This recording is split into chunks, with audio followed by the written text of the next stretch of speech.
Pernah dengar nggak? Ada sebuah kerajaan yang umurnya pendek banget, tapi warisannya itu loh kerasa sampai sekarang. Nah, di pusat cerita ini ada satu raja yang super misterius, Kertanegara dari Singasari. Ini nih yang bikin penasaran, gimana ceritanya satu raja dari kerajaan yang usianya singkat kok bisa jejaknya dalam banget di sejarah Nusantara? Aneh kan? Yuk, kita bedah bareng-bareng. Oke, kita mulai dari pusatnya dulu ya. Siapa sih tokoh utamanya ini? Dia adalah seorang penguasa yang jujur aja tindak tanduknya itu masih jadi teka-teki buat para sejarawan sampai hari ini. Oke, biar kebayang, kita lagi ada di mana dan kapan nih? Kita lagi di Singasari, sebuah kerajaan Jawa di abad ke-13, lokasinya di dataran tinggi Malang. Nah, coba deh bayangin, Singasari ini kayak jembatan sejarah yang penting banget. Dia muncul dari sisa-sisa kerajaan Kediri, dan dia yang naruh fondasi buat salah satu kerajaan terbesar kita, Majapahit. Dan di jantung kerajaan ini ada dia, Raja Kertanegara. Dan dengerin ya, dia ini bukan raja kaleng-kaleng. Coba bayangin, seorang visioner politik, ahli strategi militer yang ambisinya selangit. Dia juga pelindung seni dan agama. Semuanya jadi satu dalam diri dia. Ini kombinasi yang langka banget, dan bisa jadi sangat berbahaya. Tapi ambisi Kertanegara itu nggak berhenti di Jawa aja. Nggak cukup buat dia. Visinya itu menyeberangi lautan. Dia ngebayangin sesuatu yang jauh lebih besar. Ini tuh perubahan yang drastis banget. Coba kita bandingin. Kekuatan lama, Kediri, ya, fokusnya di darat aja, dan pengaruhnya udah mulai redup. Nah, Kertanegara, dia beda. Matanya itu ngeliat ke laut. Dia bangun Singasari jadi kekuatan yang rapi, terorganisir, dan ekspansif. Tujuannya cuma satu, dan itu gede banget, menyatukan Nusantara. Jadi tujuannya jelas banget kan, dan ambisius pula. Kertanegara itu nggak mau cuma jadi Raja Jawa. Dia pengen mengubah Singasari jadi adidaya yang mengontrol, seluruh kepulauan. Mau bukti paling konkret dari visinya? Lihat aja, ekspedisi Pamalayu. Tapi ini bukan penaklukan militer biasa ya.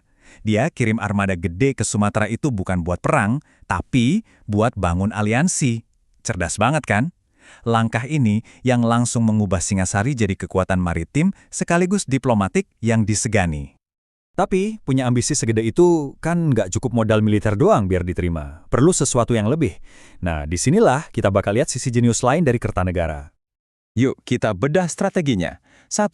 Dia gabungin berbagai kepercayaan. Hindu-Buddha dicampur sama tradisi lokal, tujuannya biar semua merasa bersatu. 2. Dia bangun simbol-simbol kekuasaan yang tahan lama, kayak candi-candi megah gitu. 3. Dia pakai upacara keagamaan buat menegaskan kalau dia itu raja pilihan dewa. Nah, ini yang paling gila, langkah keempat. Dia menjadikan agama, khususnya aliran Buddha Tantrayana yang cukup misterius itu, sebagai senjata politik. Nah, kalimat ini kayaknya ngerangkum semuanya deh. Buat Kertanegara, agama itu bukan cuma soal ibadah atau spiritualitas. Bukan. Agama itu senjata diplomasi dan alat kekuasaan. Coba pikirin deh, ini pemikiran yang gila banget dan jauh melampaui zamannya. Tapi ya gitu deh, ambisi besar biasanya datang sepaket sama risiko besar. Visi Kertanegara yang super luas ini mulai bikin gerah kekuatan-kekuatan lain, dan di dalam negeri sendiri pun mulai muncul ketegangan. Pemerintahannya itu emang penuh misteri sih. Ekspedisi Pamalayu itu catatannya minim banget. Politik di dalam istana juga super rahasia. Tapi di luar sana, ancaman paling besar udah di depan mata. Ambisi Kertanegara ini akhirnya bikin dia harus berhadapan langsung dengan kekuatan nomor satu di dunia waktu itu, Kekaisaran Mongol. Dan dari sini kita bisa lihat betapa cepatnya semua ini hancur. Bayangin, di akhir abad ke-13 Kertanegara itu lagi di puncak-puncaknya, terus utusan Mongol datang minta Singasari takluk. Nah, pas perhatiannya lagi ke sana, dari dalam malah ada pemberontakan oleh Jayakatwang tahun 1292. Dan di tahun yang sama, Kertanegara tewas, Singasari runtuh. Cepet banget, tragis. Terus, apa ceritanya selesai di sini? Oh, tentu tidak. Karena runtuhnya sebuah kerajaan secara fisik itu belum tentu berarti visinya juga ikut mati. Gini, sebuah kerajaan itu bisa hancur, tapi ide yang kuat itu bisa diwariskan. Dan itulah yang persis terjadi sama visinya Kertanegara. Ternyata, warisannya itu nggak ada matinya.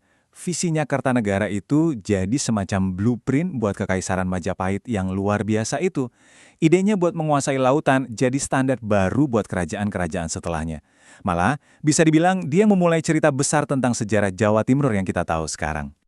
Masa pemerintahannya jadi bukti nyata kalau strategi, visi, dan budaya itu bisa menciptakan warisan yang jauh lebih awet daripada benteng dari batu atau pedang dari baja. Jadi, akhirnya kita ditinggalin satu pertanyaan besar kan? Apakah Kartanegara ini seorang visioner jenius yang idenya terlalu canggih buat zamannya? Atau jangan-jangan ambisinya yang kelewat besar itu justru yang bikin dia jatuh?